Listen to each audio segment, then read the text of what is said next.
प्रभु यीशु मसीह के मधुर और मीठे नाम में सबको जय मसीह की मेरा प्यार भरा सलाम। प्रतिभोर परमेश्वर की करुणा हमारे जीवन के लिए नई होती चली जाती है। इसकी नई महान असीम करुणा के लिए हम परमेश्वर का धन्यवाद करते हैं, क्योंकि सचमुच वो धन्यवाद के योग्य है। Hallelujah, hallelujah, hallelujah, hallelujah, hallelujah, hallelujah.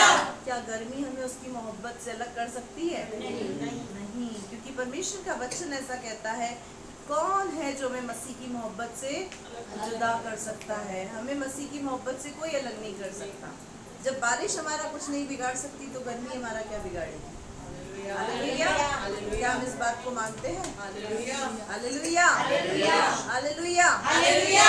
आनंद के साथ बैठे रहे। जब हम आनंद के साथ बैठे रहेंगे तो गर्मी का एहसास नहीं होगा। नहीं होगा ना? Hallelujah, hallelujah. आइए हम एक क्षण के लिए अपनी आंखों को बंद करेंगे। Thank you Jesus. पवित्र आत्मा, हम आपको अपने मध्य में पुकारते हैं। पवित्र आत्मा, हम आपका स्वागत करते हैं। सचमुच पवित्र आत्मा, आप हमारे सहायक हैं। आप हमारी सहायता जीवन के हर क्षेत्र में करते हैं, चाहे वो आत्मिक बातें हो, चाहे वो हमारे जीवन से संबंध रखने वाली बातें हो।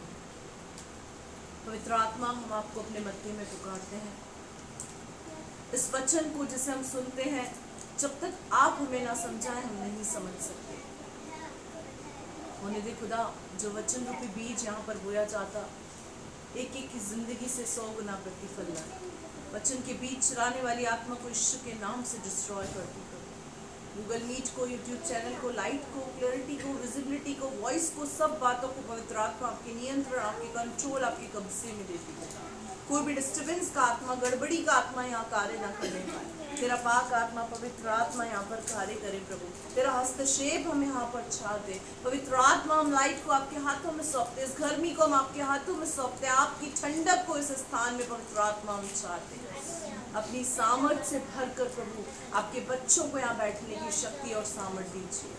हाँ प्रभु, मैं अपने आप को पूरी रीति से आपके हाथों में हैंड ओवर करती। मत्ती 10:20 के वचन के अनुसार मैं नहीं प्रभु, तेरा आत्मा मुझ में से बात करने पाए। होने दे प्रभु, तेरा कहा हुआ वचन एक एक की जिंदगी को बदलने पाए, एक एक की जिंदगी को नया करने पाए। प्रभु, मैं आपसे ऐसी विनती करती, ऐसी प्रार्थना करती, आपके सामर्थी हाथों में समय को मैं देती। खुदावन, मैं आपसे प्रार्थना करती, मेरे परमेश्वर पिता, आपकी सामर्थ को यहाँ चाहती। खुदा, पूरी रीति से पवित्र आत्मा में अपने आप को आपके हाथों में हैंड ओवर करती। गड़बड़ी का आत्मा, डिस्टर्बेंस का आत्मा, मन भटकाने वाली, सुस्ती, आलस से नींद दिलाने वाली आत्मा, ऊँघने वाली आत्मा यहाँ से यीशु के नाम से उठा उठो।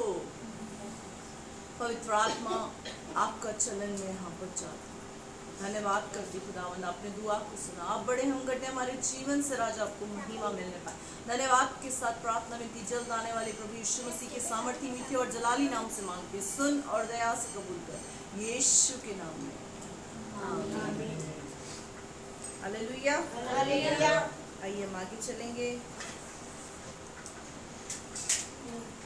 हम 2 हफ्तों से क्या सीख रहे हैं? हाँ, विश्वास और कर्म के विषय में हम सीख रहे हैं कि क्या सीखा हमने? विश्वास कर्म बिना मरा हुआ है। विश्वास कर्म बिना कैसा है? डेड है, मरा हुआ है। अगर हम अपने जीवन में कर्म नहीं करते तो हमारा जो विश्वास है वो व्यर्थ ठहरता है। विश्वास के साथ हमें कर्म करना भी बहुत ज़रूरी है। फर्स्ट टॉपिक हमारा था विश्वास और कर्म, और सेकंड जो हमारा था वो है सुनना और करना। हम सुनते तो हैं, हर रविवार को सुनते हैं, जब भी मीटिंग होती है बहुत सुनते हैं, 1.5 घंटा हम सुनते हैं, लेकिन सिर्फ सुनना काफ़ी नहीं है। सिर्फ हम सुनते रहे, उससे हमें कोई लाभ नहीं होगा, क्योंकि परमेश्वर का वचन कहता है कि जो व्यक्ति सिर्फ परमेश्वर के वचन को सुनता है, उस पर चलता नहीं, वो अपने आप को कंप्लीट करो धोखा देता है। हम अगर सुन रहे हैं तो हमें उसे चलन में लेकर आना है। पिछले हफ्ते को मैंने एक होमवर्क दिया था, सिर्फ एक ही व्यक्ति ऐसा इस कलीसिया में जिसने उसका मुझे रिप्लाई किया। इसे बोलते हैं सुनना। केवल एक पर्सन था जिसने मुझे उसका आंसर दिया, सिर्फ एक ही व्यक्ति, जिसने मुझे व्हाट्सएप पे पिक्चर खींच के भेजा, आपने जो काम दिया था मैंने वो कर दिया, अब आप बताओ इसमें से मेरे में कौन सी कमी है तो मैं उसको दूर करूं। बाकी कलीसिया के लोग मिनिस्ट्री में बिजी थे, सेवकाई में बिजी थे। मेरे प्रियो, यहाँ से जो सिखाया जाता है, समझाया जाता है, वो आपकी भलाई के लिए है। अपने बिजी शेड्यूल में से मैंने कहा था सिर्फ 10 मिनट, कितने दिन होते हैं मंडे टू सैटरडे? 6 दिन। 6 दिन में से सिर्फ मात्र 10 मिनट का काम था वो। 10 मिनट से ज्यादा लगे क्या बेटा? नहीं लगे। सिर्फ एक व्यक्ति डायरी में लिखा, व्हाट्सएप खींच के भेजते कि हम कर रहे हैं, सुन रहे हैं, आपकी सिस्टर आपकी सुन रहे हैं। हम सुनना और करना दोनों में अंतर है। मैंने सुना पर किया नहीं तो मेरे सुनने का क्या फायदा? क्या हम समझ पा रहे हैं? मैंने सुना और नहीं किया तो मेरे सुनने का क्या फायदा? आज का जो हमारा टॉपिक है वो हमारा पार्ट 3 है। पार्ट फर्स्ट क्या था? सब बोलो, सब बोलो। विश्वास और कर्म। सेकंड पार्ट सुनना और करना।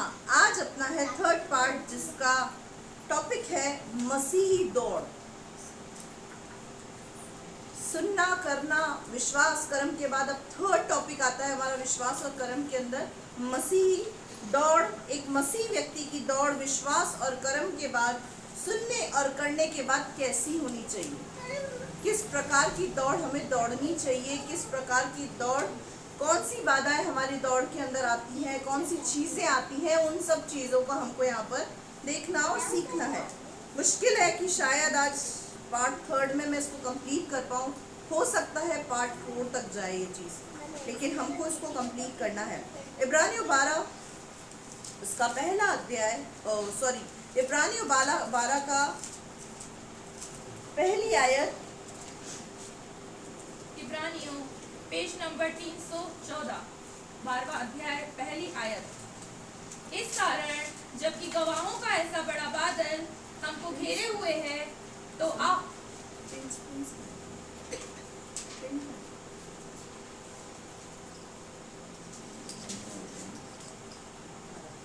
पढ़ो।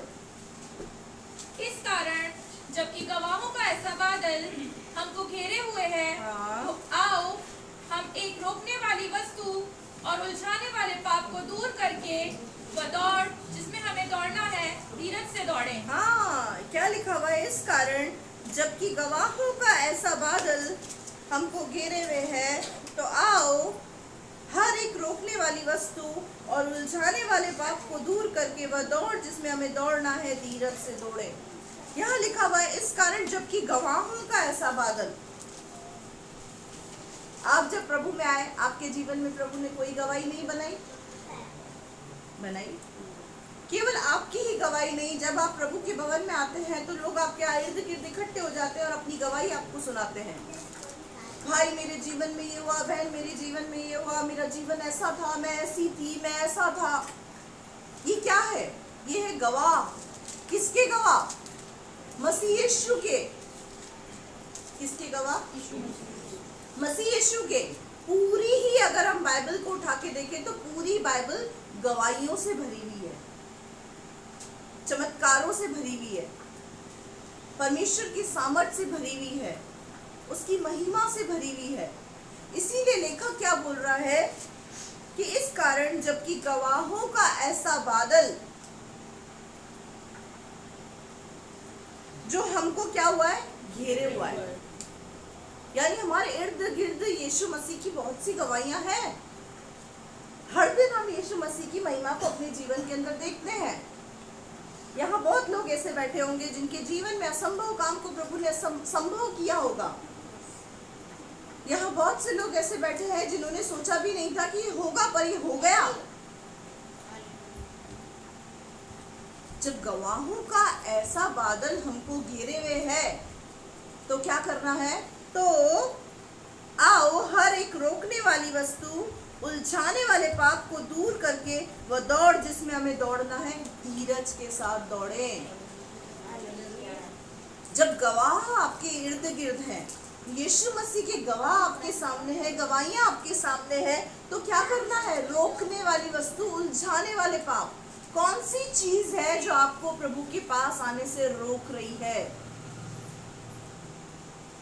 मे बी वो आपके रिश्तेदार हो सकते हैं, आपकी नींद हो सकती है, आपकी जॉब हो सकती है, आपका बिजनेस हो सकता है। रोकने वाली वस्तु कोई भी हो सकती है। जब आपको गवाहों के बारे में पता है, गवाहियां पता है, यीशु मसीह की सामर्थ पता है, उसके चमत्कार पता है, वो काम करता है, ये पता है, तो क्या चीज है जो आपको उसके पास आने से रोक रही है? वो आपको पता है। कौन सी चीज है जो आपको यीशु के पास आने से रोक रही है?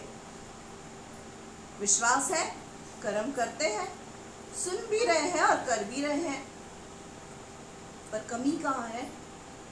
हमारी दौड़ में। हर एक रोकने वाली वस्तु, उलझाने वाले पाप। कुछ पाप क्या होते हैं? उलझा देते हैं। उलझाने वाले पाप क्या है? एक सबसे बढ़िया चीज जो हर किसी के हाथ में होती है, उसने इंसान को उलझा रखा है। वो क्या है? मोबाइल। क्या कर रखा है? उलझा के रखा है इंसान को। इतना बिजी कर रखा है, इतना बिजी, एक चीज देखो तो दूसरी दिख जाती है, दूसरी देखो तो तीसरी दिख जाती है। देखते देखते देखते देखते 5-6 घंटे कैसे निकल जाते हैं पता ही नहीं चलता है। हम 5-6 घंटे मोबाइल के साथ बिजी रह सकते हैं, लेकिन हम आधा घंटा प्रार्थना में नहीं बैठ पाते। ये हुआ उलझाने वाला पाप। आपने अपनी जिंदगी के अंदर मोबाइल को कितनी प्रायोरिटी दी है, कितना हम उसको महत्व दे रहे हैं, ये हमको पता है। खाए बगैर रह सकते पर मोबाइल चलाए बगैर नहीं रह सकते। रोटी मत दो पर मोबाइल में नेट रिचार्ज करवा दो। आज की जनरेशन ऐसी है कि इंसान की नहीं, इंसान को मोबाइल की जरूरत है। एक व्यक्ति को अकेला छोड़ दो और उसको मोबाइल दे दो, 4 GB डेटा करवा के उसको पूरा फुल करवा के दे दो, बैठा रहेगा वो अकेला। जरूरत ही नहीं है उसको किसी की। कारण मोबाइल से ज्यादा रिश्ता है। मेरे प्रियो, मोबाइल का यूज करना गलत नहीं है, मोबाइल का मिसयूज करना गलत है। कोई भी चीज की अति हमारे जीवन में खतरनाक होती है। हम जितना डेडिकेटेड अपने मोबाइल के प्रति हैं, उतना डेडिकेटेड क्या हम प्रभु के प्रति हैं, उसकी उपस्थिति के प्रति हैं, उससे प्रार्थना करने के प्रति हैं, उससे बातचीत करने के प्रति हैं।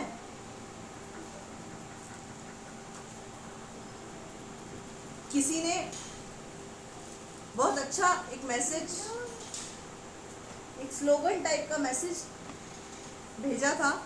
उसमें ऐसा लिखा हुआ था कि लोगों के फेसबुक पर 300 से ऊपर फ्रेंड्स होते हैं, इंस्टाग्राम पर बहुत सारे फ्रेंड्स होते हैं, व्हाट्सएप पे बहुत सारे फ्रेंड्स होते हैं। उनके साथ वो लोग कनेक्टेड रहते हैं और उनके साथ कनेक्टेड रहते रहते उनको उनका परिवार नहीं दिखता। लेकिन जब वो व्यक्ति आईसीयू के अंदर, हॉस्पिटल के अंदर मरने की अवस्था में होता है, तो गेट पर सिर्फ कौन खड़ा रहता है? उसका परिवार, जिस परिवार के लिए उसको समय नहीं था। ये फेसबुक फ्रेंड्स, इंस्टाग्राम फ्रेंड्स से काम नहीं आएंगे।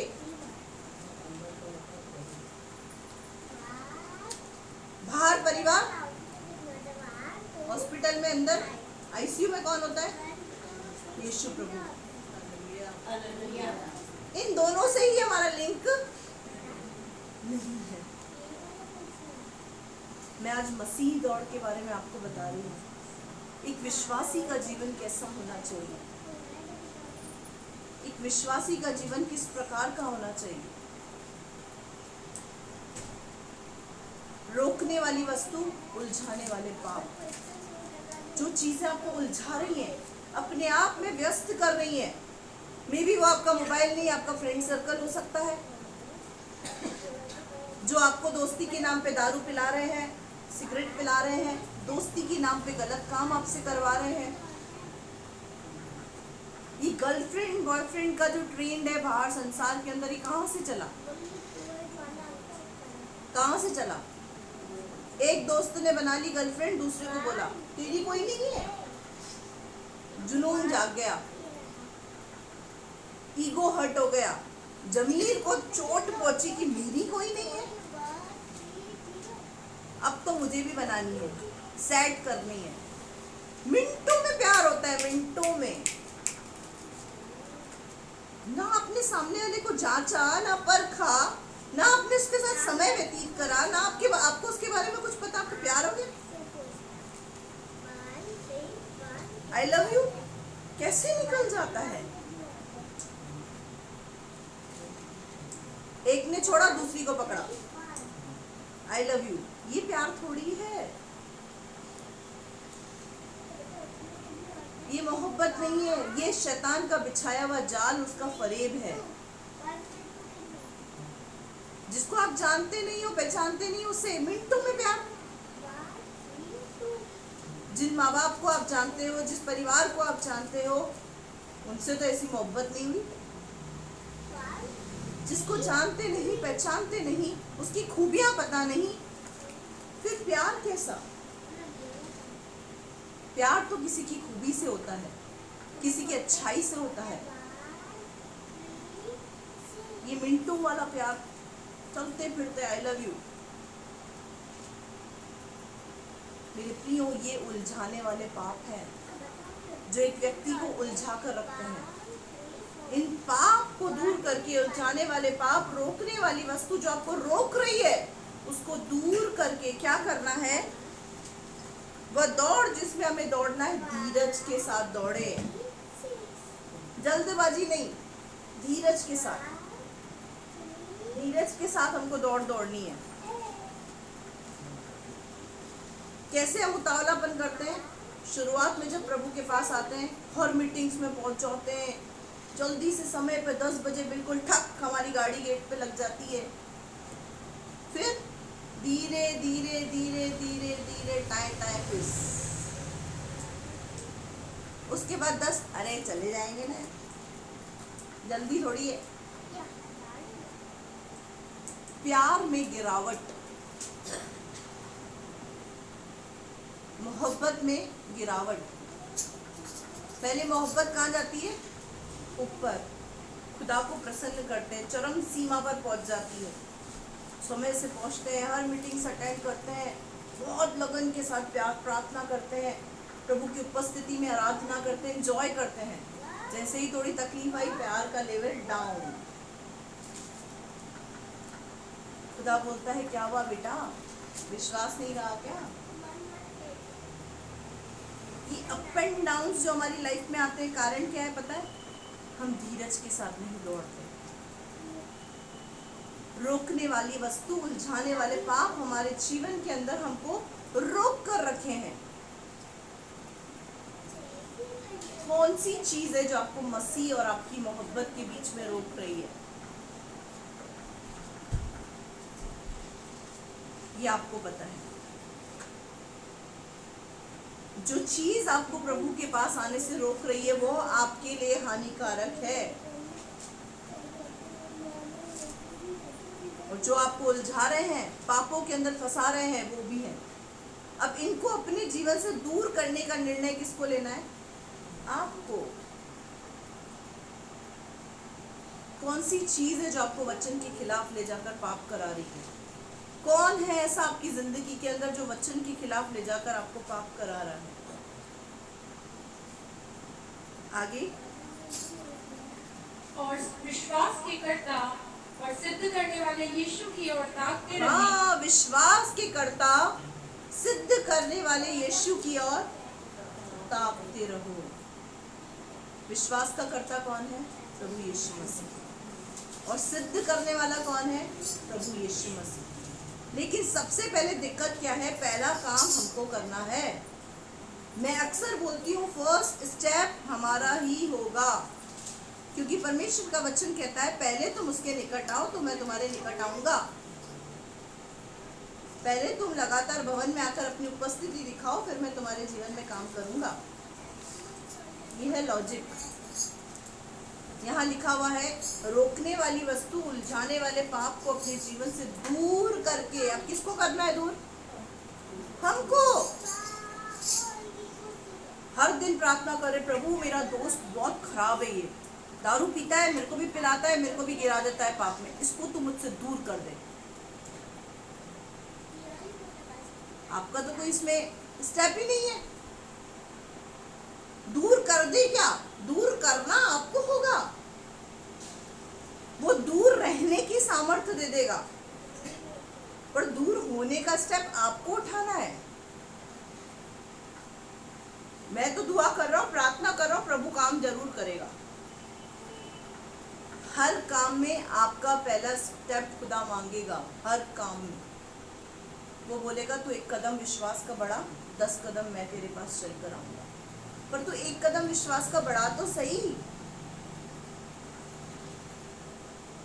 क्या हम समझ पा रहे हैं? इसीलिए यहाँ पर लिखा हुआ है रोकने वाली वस्तु, उलझाने वाले पाप को अपने जीवन से दूर करके धीरज के साथ दौड़े। उसके बाद विश्वास के कर्ता, सिद्ध करने वाले प्रभु यीशु की ओर ताकते रहें। यानी आपने पहला स्टेप अपनी जिंदगी का उठा लिया। किसमें? प्रभु में। आपने पहला स्टेप अपने आत्मिक जीवन के अंदर, अपने जीवन के अंदर प्रभु में उठा लिया। सेकंड स्टेप क्या है? अब यीशु के कार्य का इंतजार करें। हालेलुया। विश्वास की कर्ता, सिद्ध करने वाले यीशु की ओर ताकते रहें कि प्रभु मैंने मेरा स्टेप उठा लिया, अब तेरी बारी है। समझ पा रहे हैं? उसकी बारी आने का इंतजार अगर आपको करना है तो सबसे पहला स्टेप किसका होगा? अपने पड़ोसी से बोलो तुझे उठाना पड़ेगा स्टेप। आपको उठाना पड़ेगा, आपको पहला कदम रखना पड़ेगा। पहला कदम आपका होगा, अगला कदम यीशु का होगा। हालेलुया। हालेलुया। आगे पढ़ो। जिसने उस आनंद के लिए जो उसके आगे धरा था, लज्जा की कुछ चिंता न करके क्रूस का दुख सहा, और परमेश्वर के सिंहासन की दाहिनी ओर जा बैठा। हालेलुया। अब क्या लिखा हुआ है इसमें? जिसने उस आनंद के लिए जो उसके आगे धरा था। अब कौन सा आनंद था उसके आगे? स्वर्ग का आनंद। अच्छा, यहां से किसी व्यक्ति को स्वर्ग में भेज दिया जाए, वो नीचे आएगा क्या?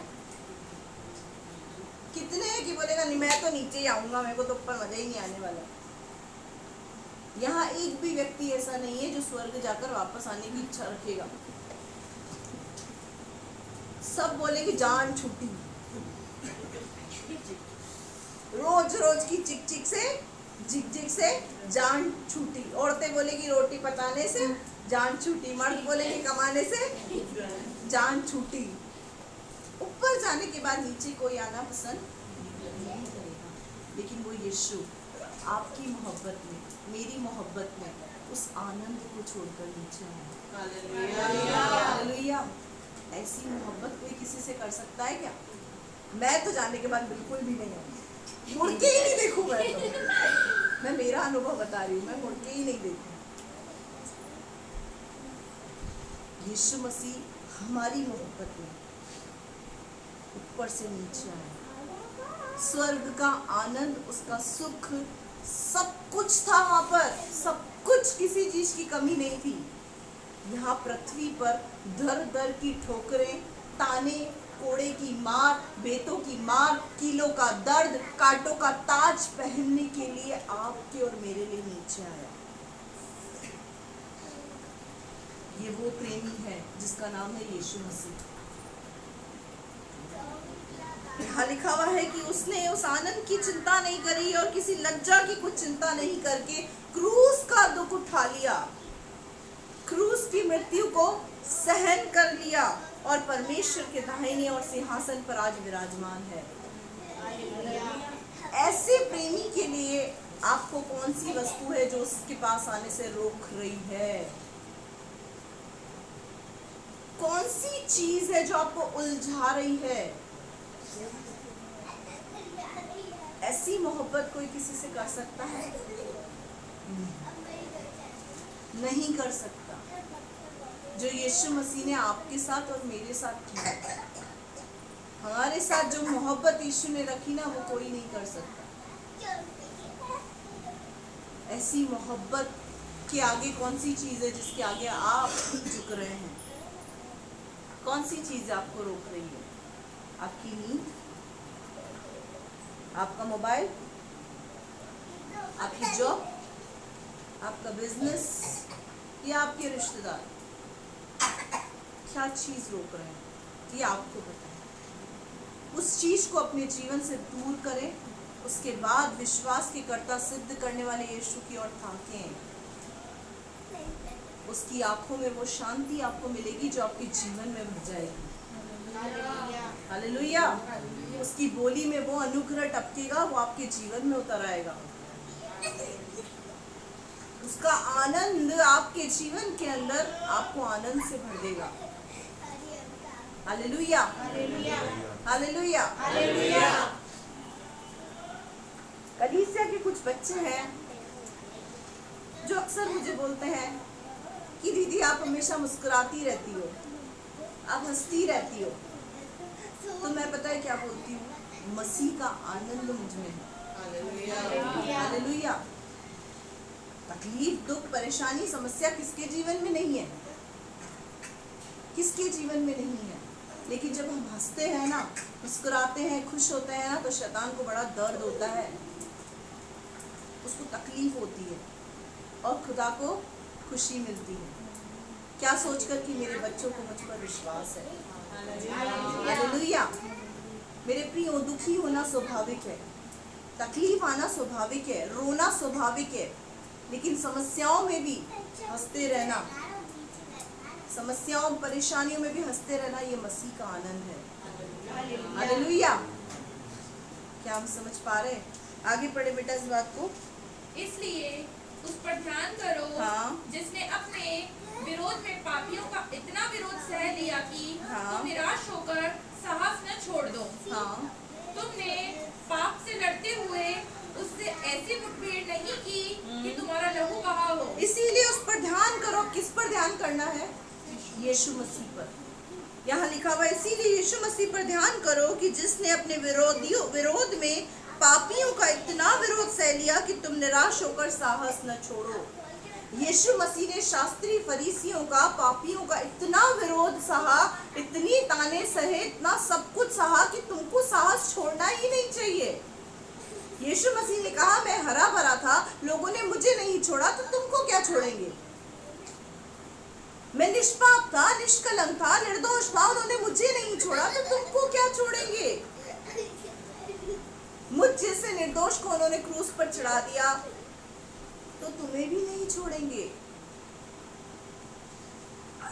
थोड़ा सा विरोध आता है, थोड़ा सा किसी ने बोल दिया, वहां मत जाना, ईसाई बना देंगे। हम क्या करते हैं? डर जाते हैं, घबरा जाते हैं और अपने कदम पीछे खींच लेते हैं। मेरे प्रियो, हम यहाँ पर ईसाई किसी को नहीं बनाते। यीशु मसीह किसी धर्म का था ही नहीं। यीशु मसीह धर्म चलाने नहीं आया, यीशु मसीह तो जीवन बदलने आया। हालेलुया। ईसा मसीह के पीछे चलना इतना आसान, लेकिन मुश्किल भी नहीं है। हमको मुश्किल क्यों लगता है पता है? उसका कारण क्या है? उसका कारण हम उससे ज्यादा संसार के लोगों से मोहब्बत करते हैं। जब उससे मोहब्बत करने लगेंगे ना, तो संसार कुछ भी बोले फर्क नहीं पड़ेगा। फिर लगेगा चाहे ईसाई बोलो चाहे कसाई बोलो, हमें फर्क नहीं पड़ने वाला। भले ही रिश्ता तोड़ दो, समाज से निकाल दो, कुछ भी कर लो, हम प्रभु से प्यार करते हैं। अगर कोई आपसे पूछे ना, आप यीशु के पास क्यों जाते हैं, तो आप बोला मैं यीशु से प्यार करता हूँ। कुछ मत बोलो, बोलने एक्सप्लेन करने की जरूरत नहीं है। सिर्फ बोलो मैं यीशु से प्यार करता हूँ। जिससे प्यार करूंगा उसके पास नहीं जाऊंगा तो किसके पास जाऊंगा? जिससे प्यार करते हैं हम उसी के पास तो जाएंगे ना। जहाँ मोहब्बत होगी वही तो खींचेगी हमको। कुछ मत बोलो मैं यीशु से प्यार करता हूँ। बोलो, कुछ बोलना है आपको? सामने वाला 9-2-11 दोबारा आएगा ही नहीं। क्या बोलेगा? यीशु के इश्क में दीवाना है ये। हालेलुया। पर ऐसा इश्क क्या हुआ नहीं है? जिस दिन हो जाएगा ना तो दुनिया भी आपको दीवाना कहेगी। यीशु दीवाना, वो देखो यीशु दीवाना जा रहा है। ऐसा इश्क करो उससे कि लोग आपको दीवाना कहें। अगर कोई बोलता है नहीं तो पागल है पागल, तो बोलो प्रभु तेरा धन्यवाद। पागल का मतलब पता है? गल का मतलब होता है रास्ता, और पा का मतलब होता है जिसने सच्चा रास्ता पा लिया। तो हम कौन है सब? पागल। हम सब कौन है? पागल, जिसने सच्चा रास्ता पा लिया। अब कोई बोले पागल, प्रभु तेरा धन्यवाद, इसने भी एक्सेप्ट कर लिया कि मैंने सच्चा रास्ता पा लिया। हालेलुया। इसलिए निराश ना हो। प्रभु का वचन कहता है कि तुम निराश मत हो और साहस मत छोड़ो। कोई बोलता है पागल, तो बोलने का प्रभु का धन्यवाद। और फिर भी ना समझे तो बिठा के समझा देना, तूने मेरे को क्या बोला बताऊं तेरे को? सच्चा रास्ता पाने वाला, तूने भी एक्सेप्ट कर लिया, आखिर मैंने रास्ता पा लिया।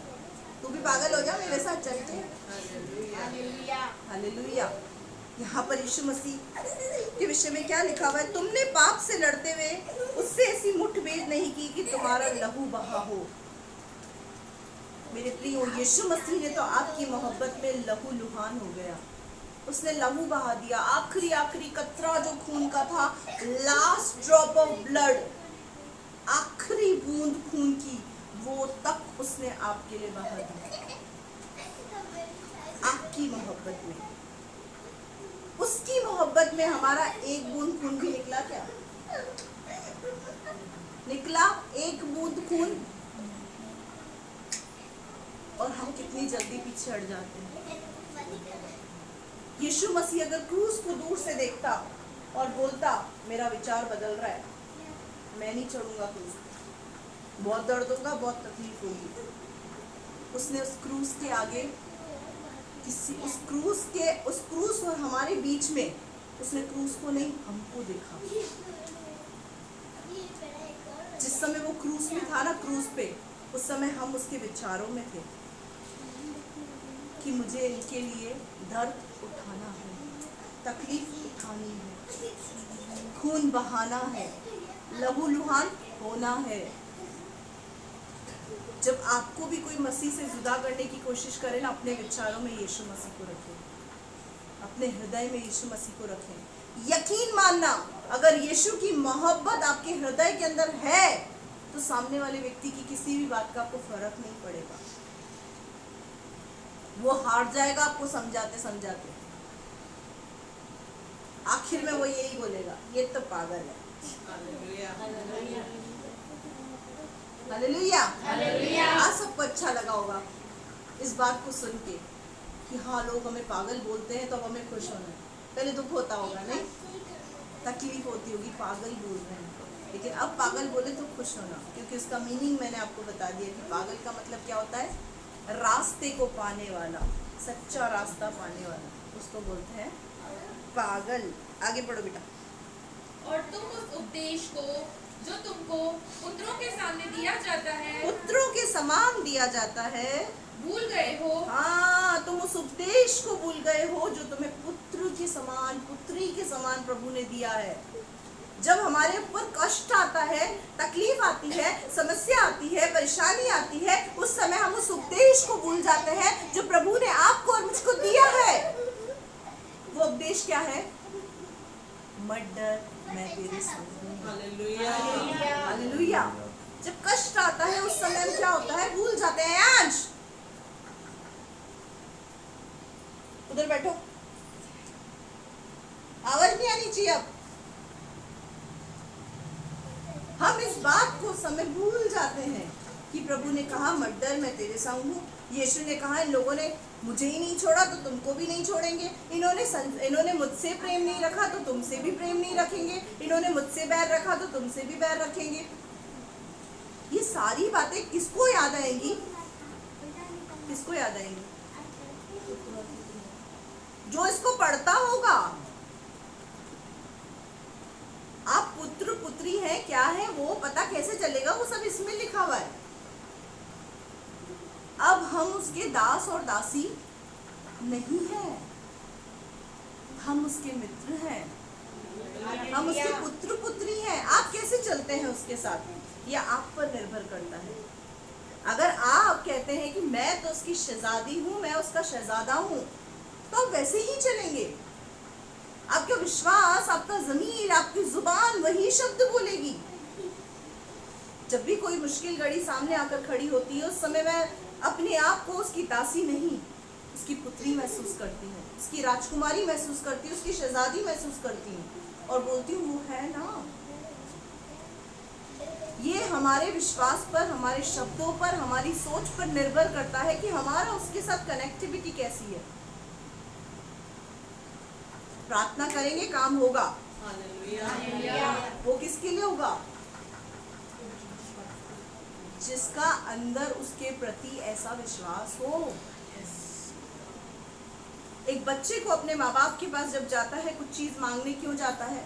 उसको विश्वास होता है यही वो दो प्राणी हैं जो मुझे दिला सकते हैं, यही संसार के वो दो प्राणी हैं जो मुझे दिला सकते हैं।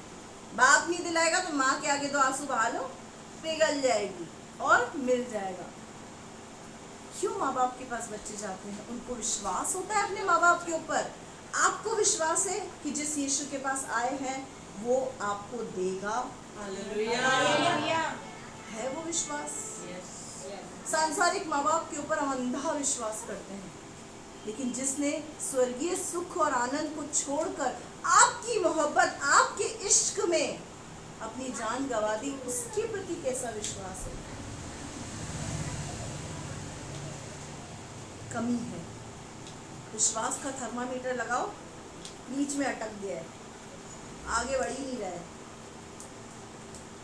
खसकाओ उसको, आगे बढ़ो, और विश्वास और विश्वास। अब कुछ लोग क्या करते हैं, राई के दाने जितना विश्वास पकड़ के बैठ जाता है। परमेश्वर का वचन कहता है राई के दाने जितना विश्वास रखो तो बड़ी बड़ी समस्याएं दूर हो जाएंगी। अब वो राई के दाने जितना विश्वास नए विश्वासी के लिए, न्यू बॉर्न बेबीज के लिए, जो नए नए प्रभु में आते हैं ना, उनके लिए राई के दाने जितना विश्वास है। आपने इतनी गवाहियां देख ली, उसके बाद भी राई के जितना विश्वास? खुदा बोलेगा नहीं, अब एक्सेप्ट नहीं करूंगा ये विश्वास। अविश्वास का कद्दू इतना बड़ा और विश्वास का राई जितना, चलेगा? चलेगा? नहीं चलेगा ना। आप खुद बोल रहे हैं नहीं चलेगा, उसको कैसे चलेगा? आप जब नए नए प्रभु में आते हैं तब के लिए लिखा हुआ है राई के दाने जितना विश्वास। अब आप पुराने हो गए हैं, सयाने हो गए हैं, पहले हम दूध पीते थे, अब अन्न खा रहे हैं, तो अब विश्वास कितना चाहिए? विश्वास का लेवल बढ़ाएं, थर्मामीटर को खसकाएं कि बेटा आगे खसक। अपने आप को क्या बोले? हर दिन विश्वास रख। हर दिन अपने आप को बोले, अपने दिल पर हाथ रख के बोले विश्वास रख, तेरा नंबर आएगा। हालेलुया। हालेलुया। पर हम क्या करते हैं, ये बोलने की बजाय इसका काम हो रहा है, उसका काम हो रहा है, इसने ऐसा कर दिया, उसने वैसा कर दिया। हम किस में? इन्हीं में बिजी हैं। अरे इसका काम हो रहा है तो तेरा भी होगा, तेरे से कोई टंटा थोड़ी है प्रभु का। कट्टी कुट्टी हो गई है क्या? उसका काम हुआ, उसका समय, तुम्हारा काम होगा, तुम्हारा समय आएगा। हालेलुया। हालेलुया। हालेलुया। आगे पढ़ो बेटा। हे मेरे पुत्र, हाँ, ये मेरे पुत्र और पुत्रियां, पुत्रियां नाराज हो जाएगी बेटा। प्रभु की ताड़ना को हल्की बात न जान। प्रभु की ताड़ना को हल्की बात न जान। जब प्रभु ताड़ना देता है ना, ताड़ना, उसको हल्के में मत लो। मैंने ये बात हमेशा समझाई है, जब तक उसकी बात पूरी नहीं होगी फंसे रहोगे, फंसे। ऐसे अटका के रखता है, निकल के दिखा बेटा, मैं भी तेरा बाप, निकल के दिखा।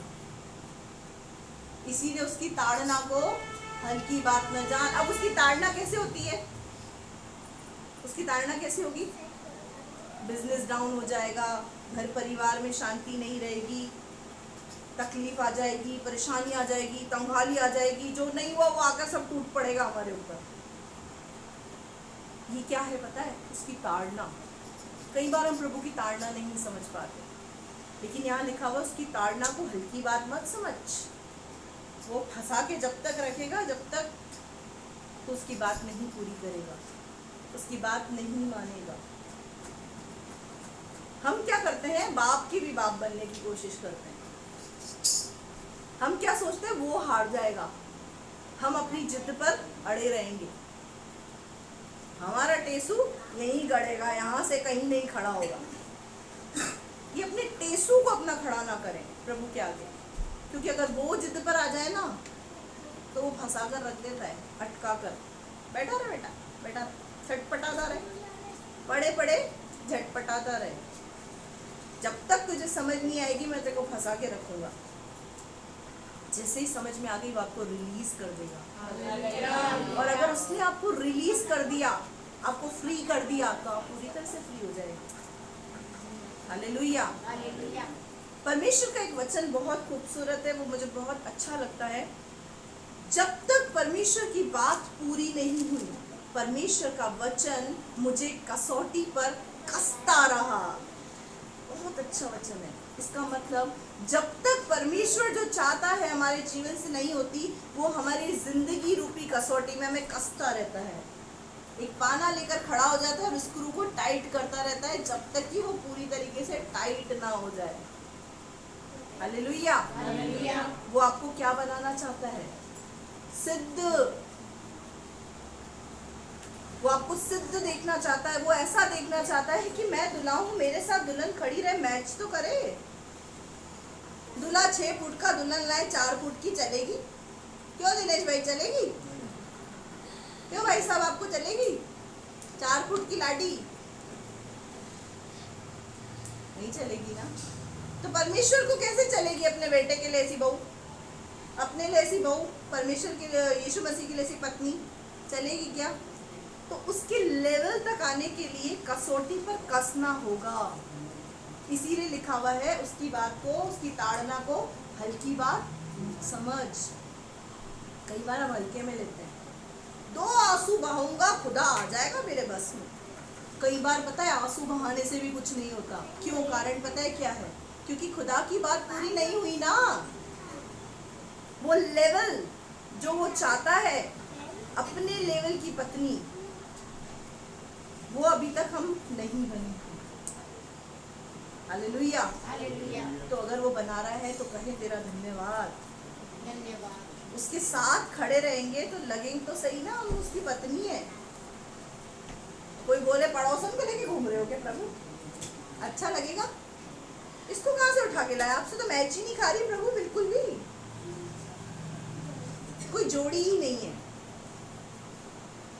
अच्छी जोड़ी बनानी है तो कसौटी पर कसना पड़ेगा। ताड़ना को हल्की बात ना समझे, रोकने वाली वस्तु, उलझाने वाले पापों को अपने जीवन से दूर करे, धीरज के साथ दौड़े, उसकी मोहब्बत को अपने हृदय में रखकर चले। हालेलुया। जब भी कष्ट और तकलीफ आए, यीशु की क्रूस की ओर देख लेना, शांति मिल जाएगी। क्या सोचकर? इसने तो बहुत दुख देखा हमारे लिए, हम तो क्या देख रहे हैं? थप्पड़े, घूसे, सब कुछ खाया यीशु मसीह ने। हमको तो 2 शब्द कोई बोल देता चुप जाती, हाय लग गई, ठोकर लग गई मेरे को। 2 शब्द में हम ढेर। जब भी कोई घाव लगे उस पे मरहम पता है क्या है? यीशु मसीह की क्रूस को याद करें, तुरंत प्रभाव से आपके घाव पर मरहम लग जाएगा और वो घाव ठंडे हो जाएंगे। आगे पढ़ो बेटा। और जब वो तुझे गुड़ के हाँ। तो साहस न छोड़। हाँ, जब वो तुझे गुड़ के तो साहस ना छोड़। इसका मतलब जब वो उतार चढ़ाव लाइफ में ले आए, तकलीफ में डाल दे, तो अपना हिम्मत मत हार। जब भी कभी कोई समस्या आपके जीवन के अंदर आती है, एक काम अपनी जिंदगी में करना, तुरंत प्रभाव से सब कामों को छोड़कर घुटनों पर आ जाना और उससे पूछना कि क्या कमी है जिसकी वजह से मेरे जीवन में ये घटित हुआ। वो आपको बताएगा इस चीज की तेरे में कमी है, इस कमी को पूरा कर, फिर तू मेरे काम को देख। हालेलुया। जब आपको कमी पता चले ना, तो सुनकर बैठ मत जाना। उस कमी को अपने जीवन से दूर करने के लिए परमेश्वर के साथ अपना पूरा पूरा योगदान देना, सहयोग करना। समझ पा रहे हैं? वो सिर्फ सामर्थ देगा, स्टेप आपका होगा, कदम आपका होगा, सामर्थ वो देगा। हालेलुया। आगे पढ़ो। क्योंकि प्रभु जिससे प्रेम करता है उसकी ताड़ना भी करता है, और जिसे पुत्र बना लेता है उसको कोड़े भी लगाता है। हालेलुया। अब कंफर्म हो गया कि हम कौन है? परमेश्वर के पुत्र और उसकी पुत्री। क्योंकि वो जिससे प्रेम करता है उसकी ताड़ना भी करता है, और कोड़े उसी को बांटता है जो उसका अपना होता है। हालेलुया। अच्छा, आप में जितने माँ बाप बैठे, कोई पड़ोसी के बच्चों को मारेगा क्या? समझ में मानती बांटती हो कि पड़ोसी के बच्चे को? कशिश, पड़ोसी के बच्चों को लपड़ मार के ही हो गया? क्यों? हम अपने बच्चों पर हाथ उठा लेते हैं, लेकिन पड़ोसी के बच्चे को हम कुछ नहीं बोलते। कारण अधिकार। अगर खुदा आपको कुछ बोल रहा है, आपको तकलीफ में डाल रहा है, आपको गुड़क रहा है, आपके बिजनेस को, आपकी जॉब को, आपकी समस्याओं को बढ़ा रहा है, क्यों बढ़ा रहा है? क्योंकि वो ताड़ना करके आपको सुधारना चाहता है, आपको सिखाना चाहता है। आपको उसने पुत्र और पुत्री का दर्जा दिया है, आप पर वो अधिकार रखता है। आगे बेटा। तुम दुख को ताड़ना समझकर सह लो। परमेश्वर तुम्हें पुत्र जानकर तुम्हारे साथ बर्ताव करता है। हालेलुया। तुम दुख को उसकी डांट समझकर सहन कर लो। जो दुख आ रहा है, समस्या आ रही है, उसको डांट समझकर उसको सहन कर लो। परमेश्वर पुत्र और पुत्री समझकर तुम्हारे साथ बर्ताव करेगा। अच्छा, एक बात बताओ, एक बच्चे ने गलती करी, माँ बाप उसको चाकू से मार देते हैं क्या? आज तो तेरे को खत्म करके छोड़ूंगी। ऐसी कोई माँ है यहाँ? ऐसा कोई पिता है? चाहे कितनी भी गलतियां हो, हमारे माँ बाप हमें माफ करते हैं ना, तो वो भी, हम उसके भी पुत्र और पुत्री, हमको नाश नहीं होने देगा। वो हमको नाश होने नहीं देगा। वो पुत्र और पुत्री जानकर आपके साथ बर्ताव करेगा, यानी डांटेगा, वही लाड़ दिखाएगा, वही पिटाई लगाएगा, वही गले लगाएगा। वो हमारा पिता है। हालेलुया। आगे पढ़ो। वो कौन सा पुत्र है जिसकी ताड़ना पिता नहीं करता? यदि वह ताड़ना जिसके भागी सब होते हैं तुम्हारी नहीं हुई, तो तुम पुत्र नहीं पर व्यभिचार की संतान ठहरे। अगर तुम्हारी ताड़ना नहीं हो रही है, खुदा ने आपको छोड़ दिया। इसका मतलब, अगर आपकी जिंदगी में आप गलत हैं, पाप में हैं, फिर भी आपकी ताड़ना नहीं हो रही है, प्रभु आपके साथ कोई बर्ताव नहीं कर रहा है, उसका कोई भी व्यवहार आपके साथ नहीं, इसका मतलब आप परमेश्वर की संतान नहीं हैं। प्रभु ने आपको छोड़ दिया। जब कोई दुख हमारे जीवन के अंदर आता है, प्रभु का धन्यवाद करें, मैं उसकी संतान हूँ। तभी आइए। अब इसमें से मुझे कुछ सिखाना चाहता है, वो इस ताड़ना में से कुछ सिखाना चाहता है। अगर छोड़ दिए जाओगे तो क्या कहलाएंगे? व्यभिचार की संतान, यानी शैतान की संतान। अगर खुदा ने छोड़ दिया तो वो हम शैतान के हाथों में चले जाएंगे। और वो कैसा है, हम उसके बारे में सब जानते हैं। वो तो हमारा खून करके भी उसको कोई फर्क नहीं पड़ेगा, वो ऐसा है। लेकिन खुदा हमारे थोड़े से दर्द में तिलमिला जाता है, परेशान हो जाता है, थोड़ी सी तकलीफ, हमारे आंखों से निकले हुए आंसू, उसी में वो तिलमिला जाता है, दुखी हो जाता है, परेशान हो जाता है। आगे पढ़ो बेटा। फिर जबकि हमारे शारीरिक पिता भी हमारी ताड़ना किया करते थे, हाँ। और हमने उनका आदर किया, हाँ। तो क्या आत्माओं के पिता के और भी अधीन न रहे, जिससे हम जीवित रहे। हालेलुया। क्योंकि शारीरिक पिता भी हमारी ताड़ना करते थे। अब शारीरिक पिता आपकी ताड़ना करता था, आप घर छोड़ के चले जाते थे क्या? आज के बाद मैं आपको पापा बोलूंगा ही नहीं। आज के बाद आप मेरे पापा नहीं, आप मेरी मम्मी नहीं। मैं पड़ोसी के पास जा रहा हूँ, उसको बोलूंगा मम्मी पापा। ऐसा किसी ने किया क्या किसी ने? आप में से कोई ऐसा करता है क्या? आप मेरे पिता नहीं हो, मैं पड़ोसी के पास जा रहा हूँ, उसी को पापा बोलूंगा। तो जब हम अपने शारीरिक पिता के इतने अधीन रहते हैं कि उनकी डांट को, उनकी फटकार को, उनकी मार को, हर एक बात को सहन कर लेते हैं, तो पिता, वो जो स्वर्गीय पिता है, आत्माओं का पिता है, उसकी ताड़ना को क्यों सहन नहीं कर पाते? उसकी ताड़ना से हम क्यों घबरा जाते हैं? हम क्यों अपना रास्ता चेंज कर लेते हैं? हम क्यों भटक जाते हैं? जब हम संसार में जो माँ बाप हमारे पास है, हम उनको नहीं छोड़ते, तो उस परमात्मा को, उस ईश्वर को, प्रभु यीशु मसीह को हम क्यों छोड़ देते हैं? या तो हमारा अधिकार उस पर नहीं, या तो उसको हमने अपने ऊपर अधिकार नहीं दिया। बस ये दो ही वजह है। जहाँ मोहब्बत होती है वहाँ अधिकार भी होता है, जहाँ मोहब्बत नहीं वहाँ अधिकार भी नहीं। आगे पढ़ो बेटा। वे तो अपनी अपनी समझ के अनुसार थोड़े दिन के लिए ताड़ना करते थे, पर वह तो हमारे लाभ के लिए करता है, हाँ। कि हम भी उसकी पवित्रता के भागी हो जाएं। हालेलुया। वो हमारी ताड़ना क्यों करता है? ताकि हम उसकी पवित्रता के भागी हो जाएं, ताकि जब वो हमारे साथ खड़ा हो तो लगे, कहने में आए, जैसा बाप वैसे बच्चे। हालेलुया। कई बार आपने सुना है कि बच्चों को बोला जाता है, तेरी माँ तो बहुत अच्छी, तू किस पे गया है? तेरा बाप तो बहुत अच्छा है, तू किस पे गया है? ऐसी बातें सुनी आपने? मैंने तो बहुत सुनी है। क्यों?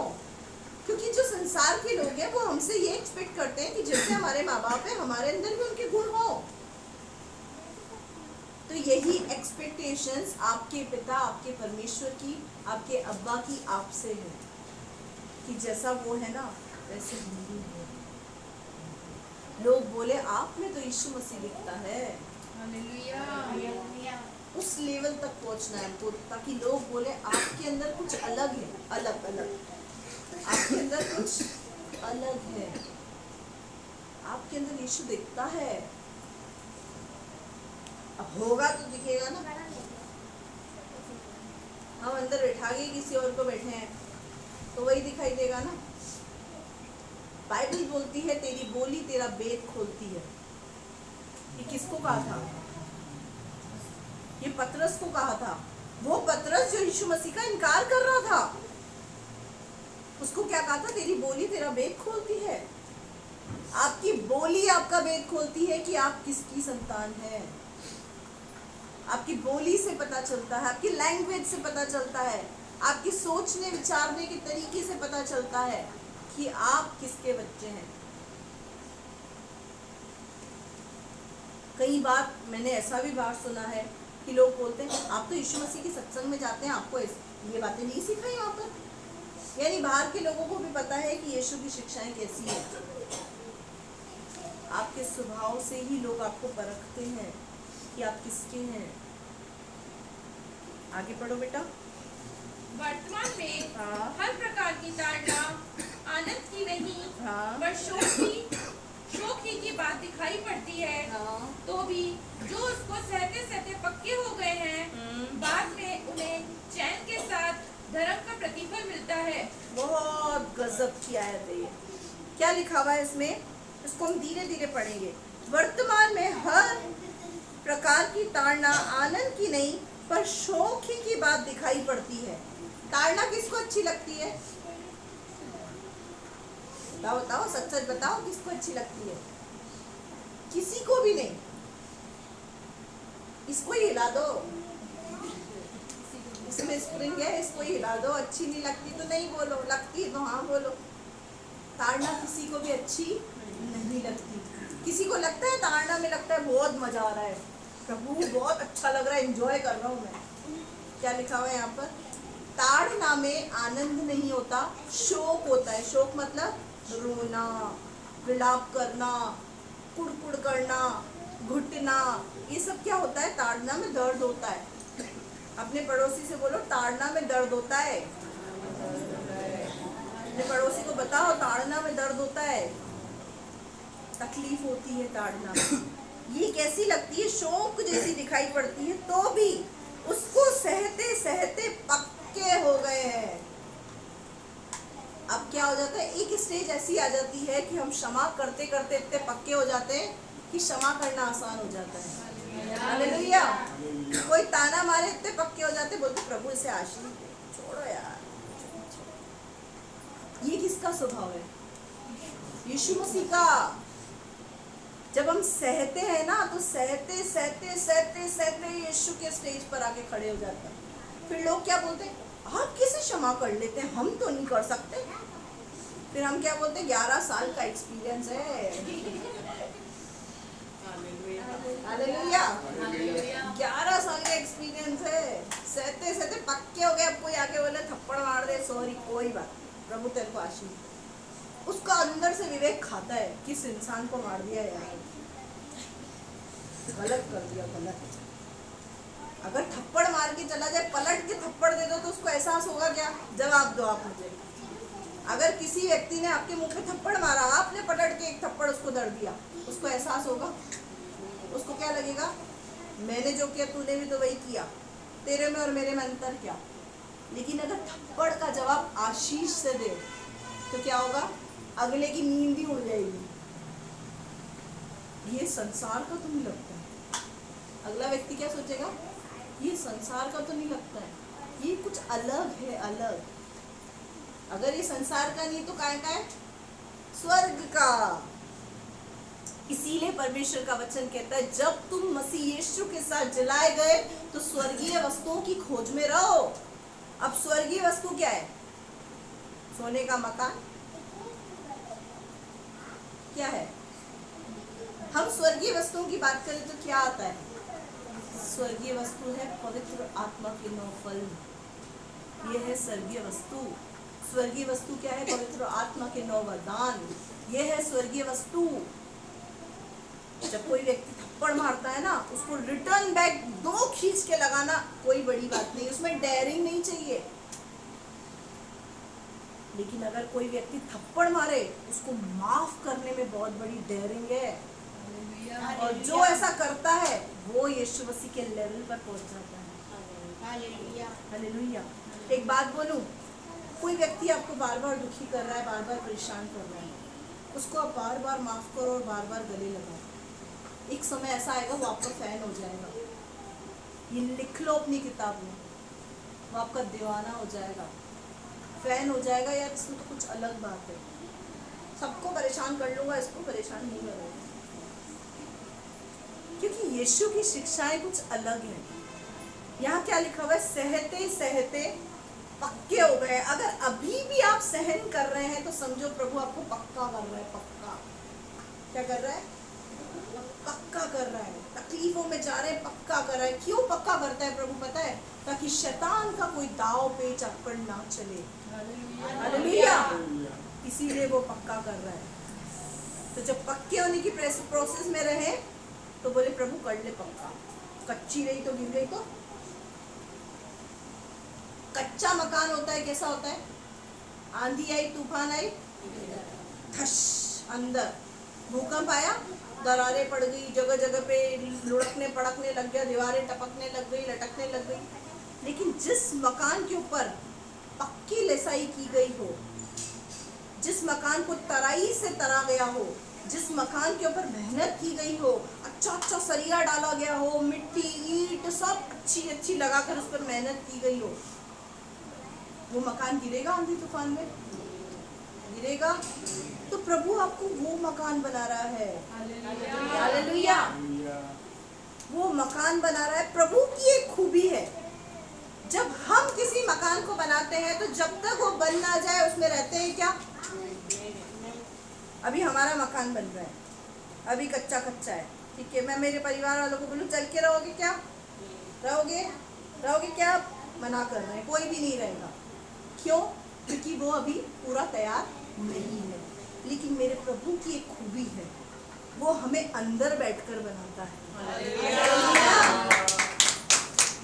वो मकान में बैठकर बनाता है। हालेलुया। वो मकान को अकेला नहीं छोड़ता है, वो मकान के अंदर बैठकर बनाता है। ये है हमारा प्रभु, ये है उसकी मोहब्बत। तो अब अगर वो सहते सहते पक्का कर रहा है तो आग हुई चलेगा। दर्द हो रहा है, आग हुई तो निकलेगी ना, वो तो निकलेगा।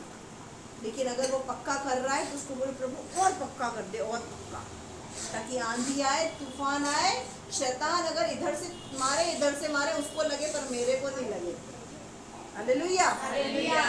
पक्के मकान पे मुक्का मारोगे क्या होगा? खुद को ही लगेगी। पक्के मकान पे मुक्का मारोगे क्या? खुद को ही लगेगी। ऐसे खुदा आपको बना देगा कि वो आपको मारेगा ना, उसको खुद को ही लग जाएगी। ऐसा बनाना चाह रहा है खुदा आपको कि जब वो आपको मारे ना, उसको खुद को लग जाए, उसको खुद को तकलीफ हो, वो खुद सोच में पड़ जाए यार मैंने उसको मार दिया। वो आपको हाथ जोड़ के बोलेगा सॉरी सॉरी मैं गलत जगह आ गया। इसीलिए प्रभु आपको पक्का बना रहा है। हालेलुया। अब हम पढ़ेंगे इब्रानियों 5 का 7 से 10।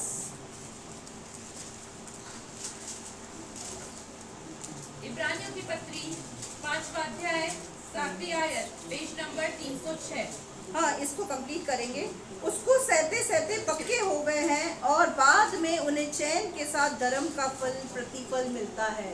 सबसे पहले प्रभु क्या करता है? हमें सहते सहते पक्का कराता है, उसके बाद हमें धर्म का प्रतिफल मिलता है। यानी प्रभु से हमको क्या मिलेगा? अवार्ड मिलेगा चैन के साथ। हालेलुया। अभी सह रहे हैं, सह ले। जैसे ही प्रभु को लगेगा मकान पक्का हो गया, उसके बाद आपकी जिंदगी में एक चैन आ जाएगा। हालेलुया। पढ़ो बेटा इब्रानियों 5 का 7 से 10।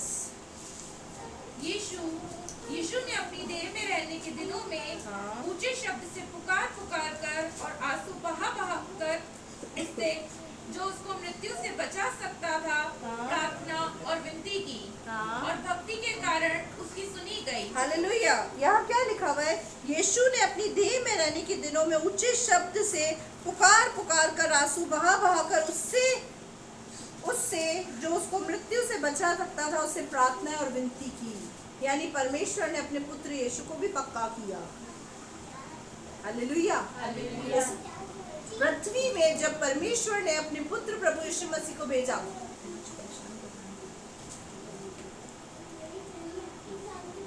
जब परमेश्वर ने अपने पुत्र प्रभु यीशु मसीह को भेजा तो यीशु मसीह ने भी आंसू बहा कर, दुख उठा कर किससे? परमेश्वर से प्रार्थना और विनती की। जब उसने दुख उठाया, उसने आंसू बहाया, तो अगर हम आंसू बहा रहे, दुख उठा रहे हैं तो ये लाजमी है। उसने पुत्र होने के बाद भी स्वर्ग से आया था, वो भी आंसू बहा रहा है, दुख उठा रहा है, वो भी तकलीफ सह रहा है। हम किसके फॉलोवर हैं? इतनी धीरे आवाज, डाउट है क्या? डाउट है? कंफर्म नहीं है? कंफ्यूजन चल रहा है उसके है या नहीं है? उसने एक्सेप्ट किया है नहीं किया है? दिल का दरवाजा खोला है नहीं खोला है? तो वो अंदर बैठा है, तो आवाज निकलनी चाहिए यीशु के हैं। हम किसके हैं? यीशु के। हम उसको फॉलो करने वाले हैं। अगर हम उसको फॉलो करने वाले हैं, उसने दुख उठा कर आंसू बहा कर परमेश्वर से प्रार्थना की और आज्ञा मानना सीखा, तो आप और मैं किस खेत की मूली है? यीशु मसीह ने भी आंसू बहाए, उसने भी दुख उठाया, और क्या लिखा हुआ है? उसने प्रार्थना और विनती किससे? परमेश्वर से की, और भक्ति के कारण उसकी सुनी गई। वो ऐसा भक्त बना कि उसकी सुनी गई। पुत्र होने पर भी उसने दुख उठा उठाकर आज्ञा मानना सीखी। अब आज्ञा हम इतनी आसानी से नहीं मानते। दुख उठा उठाकर उसने आज्ञा मानना सीखी। किसने? हमारे प्रभु यीशु मसीह ने। जब उसको आज्ञा मानने के लिए दुख उठाना पड़ा तो आपको और मुझको भी उठाना पड़ेगा। हालेलुया। हम तो परमेश्वर की लेपालक संतान है, गोद ली हुई संतान। यीशु तो उसका खुद का बेटा था। उसने जब दुख उठाया, उसने आंसू बहाए, उसने आज्ञा मानने में तकलीफ उठाई, तो आपको और मुझको भी उठाना पड़ेगा। रविवार को भवन में आने में तकलीफ होती है? होती है? सच बोलो, सच नहीं होती ना? शनिवार को आने में होती है? होती है, पता है मुझे, होती है। तो वो दुख उठाओ, क्योंकि दुख उठा उठाकर आज्ञा मानना यीशु ने भी सीखा। यीशु मसीह के लिए भी इतना आसान नहीं होगा गाली खा के किसी को गाली नहीं देना, लेकिन उसने दुख उठाया। गाली के बदले अगर अपन गाली दे देते हैं तो बहुत सुकून मिलता है। उसने एक दी, मैंने 2 बकरी सूट समेत लौटा दिया। ब्याज थोड़ी रखता हूँ मैं किसी का। उसमें कोई सुकून नहीं है। सुकून किस चीज में पता है? उसने गाली दी पर मैंने क्षमा किया। यहाँ दर्द होता है, दर्द, तकलीफ होती है, चुप रहने में तकलीफ होती है, बोलने में तकलीफ नहीं होती है, चुप रहने में तकलीफ होती है। वो तकलीफ होती है आज्ञा मानना, दुख उठा उठाकर आज्ञा मानना। परमेश्वर का वचन कहता है मैं करूँगा चाहे मुझे दुख उठाना पड़े। ये होती है आज्ञा। अब यहाँ लिखा हुआ है उसने पुत्र होने के बाद भी दुख उठा उठाकर आज्ञा मानना सीखी और सिद्ध बनकर अपने सब आज्ञा मानने वालों के लिए सदाकाल के उद्धार का कारण हो गया। Hallelujah, hallelujah. आज हम लोगों के लिए वो आशीष का कारण बन गया है। सिद्ध होकर, सिद्ध कहाँ हुआ? वो पृथ्वी पर दुख उठा उठाकर। हम क्या सोचते हैं?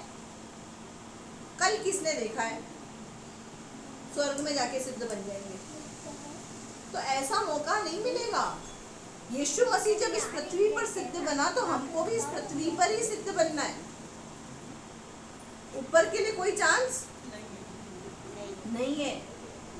यीशु मसीह आके खड़ा हो जाएगा, रुक जाओ प्रभु ये गलती है इसको सुधार लो। प्रभु बोलेगा बेटा नरक में सुधार लेना, वहां सुधार लेना। इतना मौका दिया वो भी काफी नहीं पड़ा। हुआ ऐसा नूह के समय में, जब नूह कश्ती बना रहा था 120 वर्ष लगे जहाज बनाने में। 120 वर्ष तक नूह चीखता रहा, चिल्लाता रहा, सुधर जाओ, जल प्रलय आएगा, मर जाओगे, सुधर जाओ, समझ जाओ, आज्ञा पालन कर लो, व्यभिचार छोड़ दो, गाली गलौज छोड़ दो, मारपीट छोड़ दो, गंदी बातों को छोड़ दो। वो क्या बोलते थे? हाँ देखा जाएगा, जल प्रलय आएगा, देखा जाएगा, देखा जाएगा। जब जल प्रलय आया दरवाजा अंदर से बंद हो गया।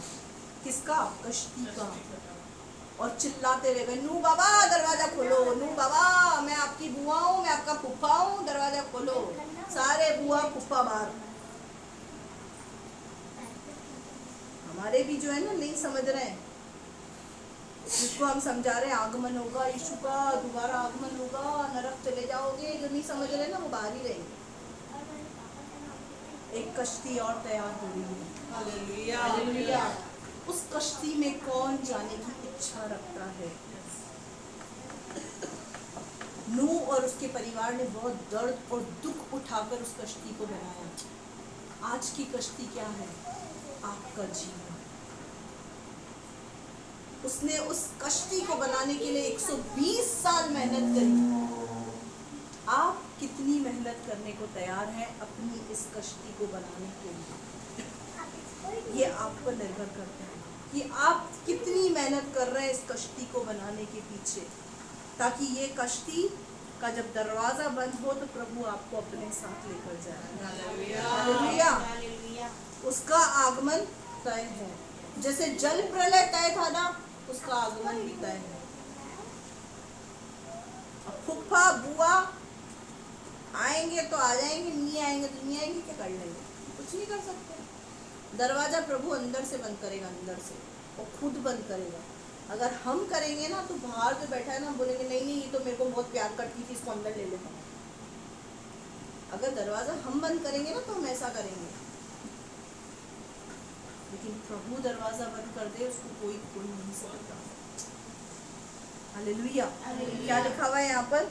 यीशु मसीह सिद्ध होकर उद्धार का कारण हो गया और उसने परमेश्वर की ओर से हाँ। मलिकिसिदक की रीति पर महायाजक का पद मिला। हाँ, उसको महायाजक का पद मिल गया, उसका पद ऊंचा हो गया। परमेश्वर का वचन कहता है विश्वासी लोग जो सिद्ध होकर जीवन में प्रवेश करेंगे, स्वर्ग में प्रवेश करेंगे, वो स्वर्ग दूतों का न्याय करेंगे। हालेलुया।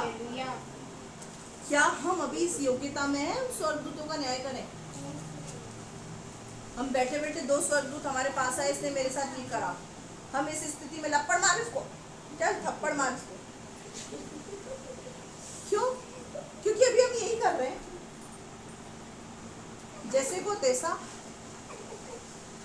जब तक हम क्षमा करना नहीं सीखेंगे तब तक स्वर्गदूतों का न्याय क्या करेंगे? जब तक हमारे अंदर प्यार नहीं होगा तो हम स्वर्गदूतों का न्याय क्या करेंगे? जब हम सिद्ध और स्थिर नहीं होंगे तो हम स्वर्गदूतों का न्याय क्या करेंगे? स्वर्गदूतों का न्याय करेंगे, संसार का नहीं, स्वर्गदूतों का न्याय करने का है। तो स्वर्गदूतों का न्याय इतना आसान है, आप क्या सोचते हैं? उस लेवल तक हमको पहुंचना है। हालेलुया। हम पढ़ेंगे 1 कुरिन्थियों उसका 9वां अध्याय, उसकी 24 से लेकर 27वीं आयत तक हम पढ़ेंगे, और मैं अपने कथन को फिर यहीं विराम दूंगी। Next topic part 4 next week में। 1 कुरिन्थियों 9वां अध्याय,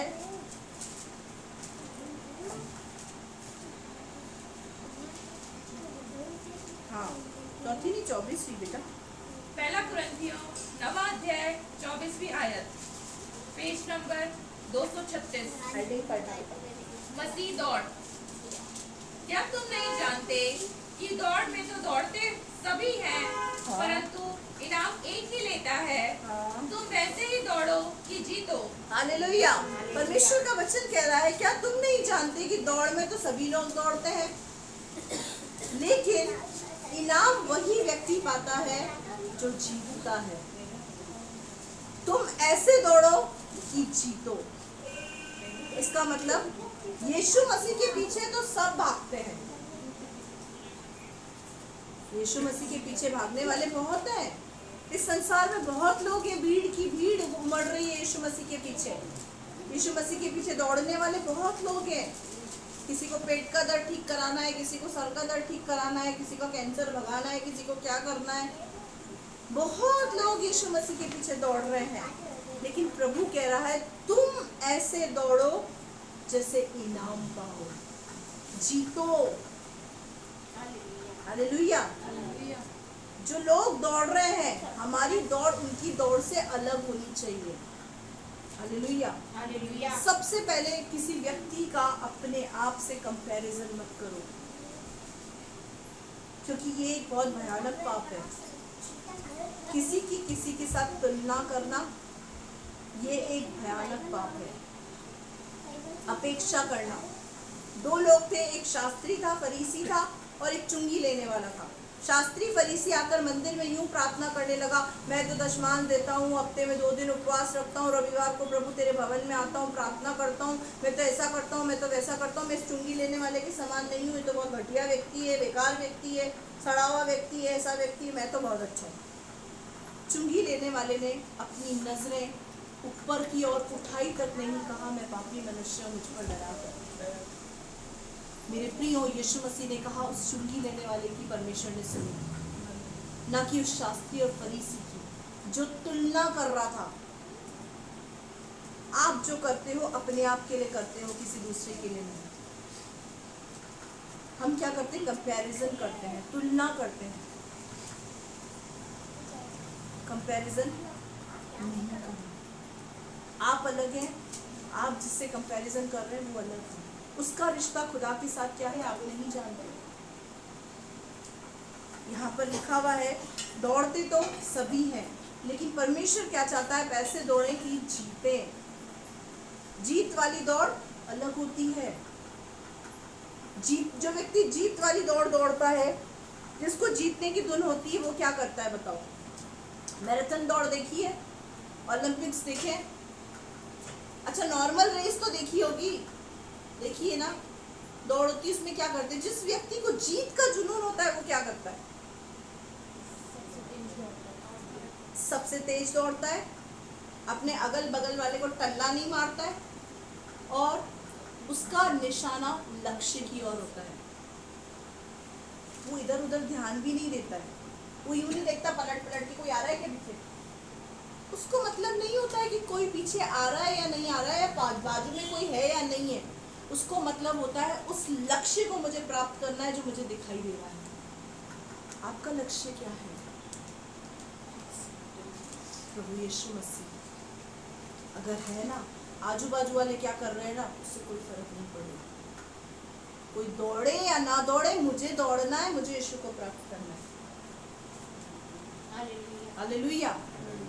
हम लोगों को अगर आजू बाजू वाले दिख रहे हैं ना, इस कलीसिया में तो कुछ इतने ही लोग आते हैं, फलानी जगह पे तो बहुत सारे आते हैं, इधर इतने आते हैं, उधर उतने आते हैं।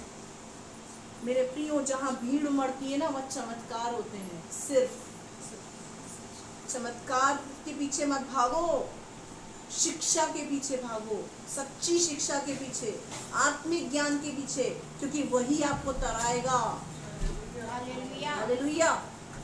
मैं आज यहाँ पर चमत्कार की सभा शुरू कर दूं, आधा कोटा यहाँ दिखने लग जाएगा। आज हम यहाँ पे शुरू कर दें, आधा कोटा दिखने लग जाएगा और काम भी होगा। हम अपने आजू बाजू वालों से ज्यादा अपने लक्ष्य की ओर देखें। अगर जीतना है ना, अपने आत्मिक जीवन की ओर ध्यान दें कि आप किस लेवल पर चल रहे हैं। आपका लक्ष्य पर नजर है, आपका ध्यान है लक्ष्य पर, क्या आप जीतेंगे? अपनी जीत पर ध्यान दें, अपने पड़ोसी की नहीं। अपनी जीत पर ध्यान दें कि मुझे स्वर्ग जाना है। खुद का स्वर्ग खतरे में पड़ा हुआ है, हम दूसरे की चिंता करते हैं। खुद का स्वर्ग की कोई ठिकाना नहीं है, खुद का स्वर्ग पड़ा है खतरे में, खड्डे में, दूसरे की स्वर्ग की चिंता हो रही है। खुदा क्या बोलेगा ऊपर से? खुद की चिंता कर बेटा, तू ही खतरे में है, डेंजर जोन। समझ पा रहे हैं? कैसे दौड़ना है? इनाम पाए, जीते, लक्ष्य को प्राप्त करें। ऐसी दौड़ हमको मसीह दौड़ दौड़नी। आगे पढ़ो बेटा। हर एक पहलवान सब प्रकार का संयम करता है। हाँ। वे तो एक मुरझाने वाले मुकुट को पाने के लिए यह सब करते हैं। हाँ। परंतु हम तो उस मुकुट के लिए करते हैं जो मुरझाने का नहीं। यहाँ लिखा हुआ है हर एक पहलवान सब प्रकार का संयम करता है। संयम क्या होता है? कंट्रोल। संयम के साथ दौड़ना है। लेकिन वो किसके लिए मेहनत कर रहा है? एक ऐसे मुकुट के लिए मेहनत कर रहा है जो मुरझा जाएगा, काई लग जाएगी, उस पे कीड़े लग जाएंगे, जंग लग जाएगी। ये जो ट्रॉफीज होती है उन पे क्या होता है? जंग लग जाती है थोड़े टाइम के बाद। वो एक ऐसे मुकुट के पीछे भागता है। लेकिन हम उस मुकुट के पीछे भाग रहे हैं जो कभी मुरझाएगा नहीं। हालेलुया। जिसमें 7 स्टार होंगे और एक एक स्टार बड़ी खूबसूरती के साथ चमकेगा। हालेलुया। हालेलुया। अब हमारा लक्ष्य क्या है? प्रभु एक स्टार वाला ही मुकुट दे देना, चलेगा, मेरे को चलेगा, पूरे 7 ही लूंगी तुझसे। हालेलुया। ये जोश होना चाहिए। मुझे पूरे 7 स्टार वाला मुकुट चाहिए प्रभु। उसके लिए जो दौड़ होती है ना। अच्छा, एक व्यक्ति दौड़ रहा है, ठीक है, मेडल्स है, गोल्ड मेडल, सिल्वर मेडल। जो व्यक्ति ये सोच के दौड़ेगा ना सिल्वर ही मिल जाए अपन को तो चलेगा, तो वो गोल्ड जितनी मेहनत करेगा भी नहीं। क्यों? क्योंकि सारा खेल यहाँ का है, यहाँ का। वो मेहनत किसके लिए करेगा? सिल्वर के लिए ही करेगा, क्योंकि उसका लक्ष्य सिल्वर है। अगर आप भी ये सोचे कि एक ही स्टार मिल जाए, स्वर्गदूत की शक्ल दिख जाए परमेश्वर की, कोई बात नहीं, तो मेहनत भी उतनी ही करेंगे। लेकिन अगर बोलेंगे नहीं 7 स्टार ही लेकर रहूंगी और यीशु के पास में बैठना है, स्वर्गदूत नहीं चलेंगे, नो कॉम्प्रोमाइज, यीशु के पास ही बैठना है और 7 स्टार लेना है, तो वैसी ही मेहनत करेंगे। अब डिपेंड करता है 7 स्टार और 1 स्टार वाले पर, गोल्ड मेडल और सिल्वर मेडल, क्या चाहिए आपको। ये संसार तो थोड़े समय का है मेरी प्रिय, 70-80 साल बाइबल में लिखा हुआ है, लेकिन अब कोरोना के बाद तो इंसान की उम्र और ही घट गई है। ये संसार हमारा वतन नहीं है, इसको छोड़कर हमको जाना है।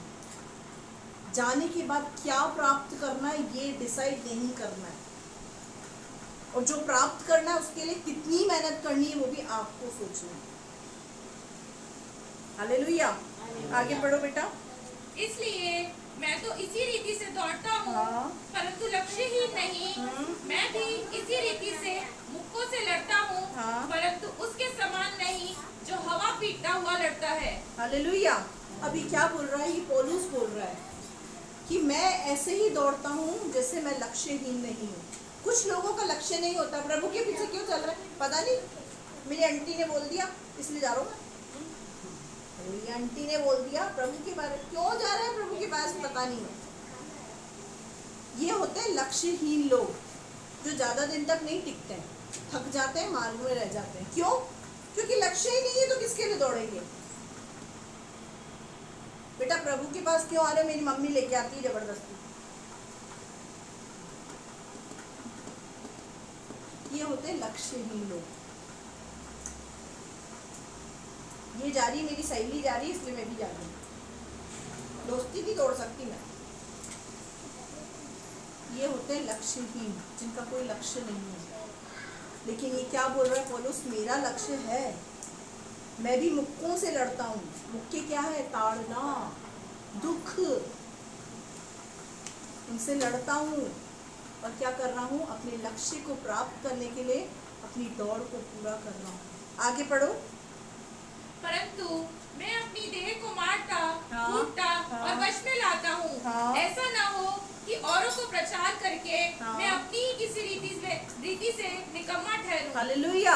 मैं अपनी देह को मारता, कूटता, वश में लाता हूँ, ताकि मैं प्रचार करके खुद निकम्मा ना ठहरूं। आप जिसको सुसमाचार सुना रहे हैं, आप उसकी दृष्टि में निकम्मे हैं, कैसे हैं वो आपको पता है। आप व्यक्ति, सामने वाले व्यक्ति जिसको सुसमाचार सुना रहे हैं, उसको बोलो देख 10 बजे मीटिंग शुरू हो जाती है, ठीक है 10 बजे आ जाना, लेट मत करना, और आप आ रहे हो 10:30 बजे। जिस व्यक्ति को आप ला रहे हैं, आप उसकी दृष्टि में निकम्मे बन जाएंगे। वो क्या बोल रहा है पता है, वो अंदर ही अंदर सोच रहा है, खुद तो 10:30 आ रहा है, मेरे को 10 बजे बुला रहा है। एक दिन आते आते वो व्यक्ति लौट जाएगा, उसका श्रेय आपको जाएगा। फिर जिस व्यक्ति को आप लेकर आ रहे हैं वो आपका चाल चलन देखेगा सबसे पहले। Be a idol for them, उनके लिए एक आदर्श बने। जिनको आप लेकर आ रहे हैं, लोग आपको देखेंगे, हमसे तो बाद में मिलेगा, सबसे पहले उसका कांटेक्ट आपसे होगा। अगर आप 10 बजे आने वाले हैं ना, तभी उसको बोले 10 बजे आना। सबसे पहले अपनी लाइफ को सेट करें। पौलुस बोल रहा है मैं अपने शरीर को मारता, कूटता और वश में लाता हूँ। हमारा शरीर हमारे कंट्रोल में नहीं है। हमारा शरीर तो ऐसा है जो बोलेगा एक ही संडे तो मिलता है, सो जा, छुट्टी का दिन एक ही तो मिलता है, सो जा। तेरा सर दुख रहा है, तेरा पेट दुख रहा है, तेरे को ये दुख रहा है, तेरे को वो दुख रहा है, इसमें तो सब कुछ दुखता ही रहता है। ये एक ऐसी चीज है, बला है, ये शरीर एक ऐसी बला है जो हर जगह से दुखती है। यहाँ बैठे बैठे भी कुछ होंगे दुख रहे होंगे। ये एक ऐसी बला है, हर समय दुखता है। तो इस पर ध्यान ना दें, इसको मार कूट के वश में लाए। इसको बोलने चलना है तेरे को, उठ खड़ा हो, चलेगा। इसको बोलेगा सो जा, मत ना सो जा, सुला देगा तुमको। समझ पा रहे हैं? पौलुस यही करता था। इसीलिए उसने अपनी दौड़ पूरी करी, अपने शरीर को मार कूट के वश में लाता था। जिस दिन फास्टिंग का डिसाइड करेंगे उस दिन सुबह सुबह गुड़गुड़ चालू हो जाएगी पेट में। जिस दिन फास्टिंग का निर्णय लेंगे उस दिन सुबह सुबह ऐसी गुड़गुड़ होगी जो पूरे हफ्ते नहीं होगी। क्यों? इसको बता दिया ना तुमने कि कल फास्टिंग पे जा रहे हो, ये सहन नहीं करेगा इस बात को। इसको तुमने बता के गलती करी, कल मैं फास्टिंग रखने वाला, ये सहन ही नहीं करेगा बिल्कुल। इसको अंदर से तकलीफ होना शुरू हो जाएगी, खाली कैसे रहूंगा मैं। मेरे प्रियो, इसको बोलते हैं मार कूट के वश में लाना। ये संडे को बोलेगा लेट चल, उसको बोल नहीं टाइम से जाऊंगा मैं। इस शरीर की जो ऊर्जे पुर्जे है ना, ये तो हिले हिले रहेंगे, इन पे ध्यान मत दो। इसको मार कूट के वश में लाने की जिम्मेदारी आपकी है।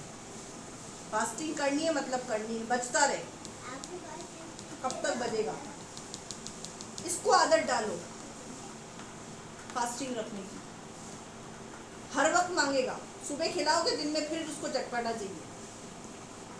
सुबह अच्छा खिलाया है, ये नहीं बोलेगा दिन में सुबह मैंने अच्छा खाया अभी मध्य छोड़ दो, नहीं बोलेगा। ये दिन में भी मांगेगा, रात को भी मांगेगा, और बीच में थोड़ा बहुत चटर पटर भी मांगेगा। पिज्जा, मोमोज, बर्गर, टिकिया, चाउमीन, ये भी मांग लेगा थोड़ा थोड़ा, कुछ खा लेते, भूख लगती है। होता है नहीं होता है? इसीलिए पौलुस कह रहा है कि मैं अपने शरीर को मार कूट के वश में लाता हूँ, जिससे सिखाकर आप निकम्मा न ठहरू। इसको बोलो रिलैक्स कर बेटा, रिलैक्स। पूरा हफ्ता खाता है, एक हफ्ता चुप करके बैठा, एक दिन चुप कर लो। 7 दिन में से शनिवार के दिन चुप कर, नहीं मिलेगा तेरे को कुछ। इसको बोलते हैं मार कूट के वश में लाना। समझ रहे हैं? जब इस लेवल पर हम पहुंचेंगे ना, हम सब कुछ कर जाएंगे। वो मुकुट जो प्रभु ने हमारे लिए रखा है, वो पाना हमारे लिए आसान हो जाएगा। हालेलुया। पौलुस की तरह हमें भी अपने शरीर को मार कूट के वश में लाना है। 2 दिन की फास्टिंग प्रेयर है। सबसे पहले पेट ही डिस्टर्ब हो जाता है, टेंशन में आ जाते हैं। 2 दिन की फास्टिंग प्रेयर, हालेलुया। मेरे प्रियो, मुश्किल नहीं है, हम रख सकते हैं। दिक्कत क्या है पता है? हमने इसको अपना राजा बना रखा है, राजा। इसको हमने शरीर को क्या बना रखा? अपना राजा। नहीं, इसको नहीं खिलाऊंगी तो चक्कर खा के गिर जाएगा। उसका भी इंतजाम कर लें, ग्लूकोज पी लें, ग्लूकोन डी पी लें, नींबू पानी पी लें, ऐसा कुछ दे इसको चक्कर भी नहीं है, और हम फास्टिंग भी रख लें। समझ पा रहे हैं? मैं पानी की हड़ताल नहीं बोल रही हूँ कि हमें पानी भी नहीं पीना है, ऐसे उपवास में जाए, शाम को सबके घर दुआ करने पहुंचना पड़ेगा। अपने शरीर को जितना हम कंट्रोल कर सकते हैं प्रभु के लिए, उतना कंट्रोल करें, क्योंकि ये डिमांडिंग है। ये हर दिन नहीं डिमांड करेगा। कितने इसको कपड़े पहना लो, लेकिन इसको और चाहिए, ये नहीं चाहिए। संतुष्ट होता है क्या? कहीं पे भी जाओगे, कुर्ती चमकती भी दिख जाएगी, शॉर्ट दिख जाएगी, जूते दिख जाएंगे। ये डिमांडिंग है, इसकी डिमांड्स कभी खत्म नहीं होगी। आइए हम अपनी आंखों को बंद करें। हमने मसीह दौड़ के बारे में सीखा, जो हमारा विश्वास और कर्म का 3rd पार्ट है। पहला पार्ट, दूसरा सुनना और करना, और तीसरा मसीही दौड़। इसका जो 4था पार्ट है तो हम नेक्स्ट वीक में कंप्लीट कर लेंगे। हालेलुया। आइए हम अपनी आंखों को बंद करें। जीसस, धन्यवाद। हालेलुया। पवित्र आत्मा, हालेलुया। Thank you Jesus.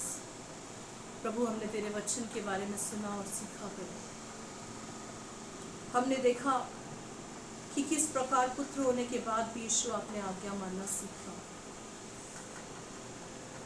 आंसू बहा बहा कर, दुख उठा उठाकर आपने भी अपने पिता से विनती की, प्रार्थना की और आपका वचन कहता है कि आपकी भक्ति के कारण यीशु आपकी सुनी गई।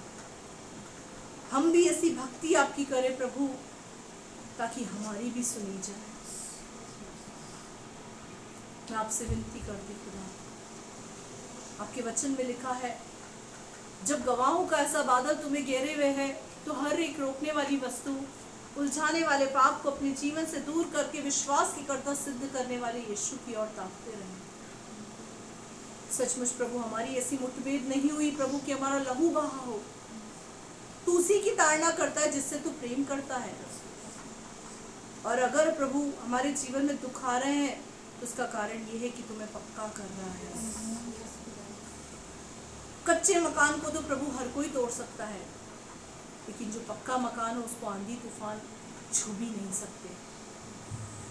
अगर तू हमको पक्का बना रहा है प्रभु, तो इसका मतलब तू हमसे प्रेम करता है। तू हमको पुत्र पुत्री जानकर हमारे ऊपर मेहनत करता है। उन्हें दे खुदा, जैसे पौलुस ने कहा, मैं अपने शरीर को मार कूट कर वश में लाता हूँ, ताकि औरों को सिखाकर आप निकम्मा न ठहरूं। हम भी अपने शरीर को मार कूट के वश में लाने वाले बने। हमें भी ऐसी सामर्थ्य दे कि हम भी अपने शरीर को मार कूट कर वश में लाएं और उस इनाम को प्राप्त करें, उस दौड़ को दौड़े जिसमें हम जीते प्रभु। वो मुकुट प्रभु जो मुरझाने का नहीं है, वो मुकुट प्रभु जो तू हमें देगा। हम लक्ष्यहीन नहीं होए प्रभु, हम अपने लक्ष्य को निर्धारित करें। अगर हमारा लक्ष्य तू है प्रभु, तो कोई भी हमको उस दौड़ से वंचित नहीं कर सकता जिसमें हम दौड़ रहे हैं प्रभु। आज तेरे बच्चों ने मसीह दौड़ के विषय में सीखा है प्रभु। सचमुच ऐसी दौड़ दौड़ने के लिए पिता हर एक को तू फजल दे, हर एक की सहायता कर, मदद कर प्रभु। तेरे सामर्थी हाथों में प्रभु तेरे बच्चों को देती पिता परमेश्वर। में समय प्रार्थना करती शांति बहन के हस्बैंड के लिए पिता, जब उनके स्वास्थ्य ठीक नहीं है प्रभु, तेरे वचन को भेजकर उनकी कंप्लीट चंगाई की घोषणा यीशु के नाम से करती। हर एक प्रकार का दर्द समस्या उनके जीवन से चली जाओ, उन्हें कामिल चंगाई तो प्राप्त कर देगा। मैं तुझसे प्रार्थना करती यीशु का सामर्थी हाथ उन्हें टच करने पाए, तेरा वचन उनको छूने पाए। इस समय वो जहाँ पर भी प्रभु ने उठाकर खड़ा कर भला चंगा अष्टपुष्ट कर दिया। मैं तुझसे ऐसी प्रार्थना करती, तेरे सामर्थी हाथों में प्रभु सब बातों को देती पिता। तेरा धन्यवाद करती इस समय जो इस कलीसिया के अंदर भी परेशानी में है, तकलीफों में है, उनकी तकलीफों को भी तेरे हाथों में सौंपती प्रभु। वचन के लिए पिता हम तेरा धन्यवाद करते हैं। इस वचन की हम जुगाली कर सके, इसके अनुसार चल सके, विश्वास करने वाले नहीं कर्म करने वाले भी बने, केवल सुनने वाले नहीं करने वाले भी बने प्रभु। और जो दौड़ है पिता उसको पूरी करने वाले बने। धन्यवाद करती आपने दुआ को सुना। आप बड़े हम घटे हमारे जीवन से राजा, आपको महिमा मिले।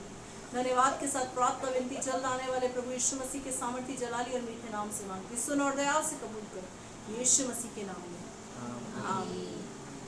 आइए हम सब अपनी आंखों को बंद करेंगे और परमेश्वर के सम्मुख अपने सरों को झुकाएंगे और आशीष वचन को प्राप्त करेंगे। पिता परमेश्वर का प्रेम, प्रभु यीशु मसीह का अनुग्रह और पवित्र आत्मा की सहभागिता आपके और हमारे साथ सदैव बनी रहे। हम सब कहें आमीन। आइए हम आशीर्वाद को प्राप्त करेंगे। आशीर्वाद को प्राप्त करें। एक परमेश्वर आपको आशीष दे, आपकी रक्षा करे, अपने मुख का प्रकाश आप पर चमकाए, आप पर अनुग्रह करे, अपना मुख आपकी ओर करे, आपको अपनी शांति से भरे। सब कहें आमीन। प्रभु आपको आशीष दे। जय मसीह की। Praise the Lord.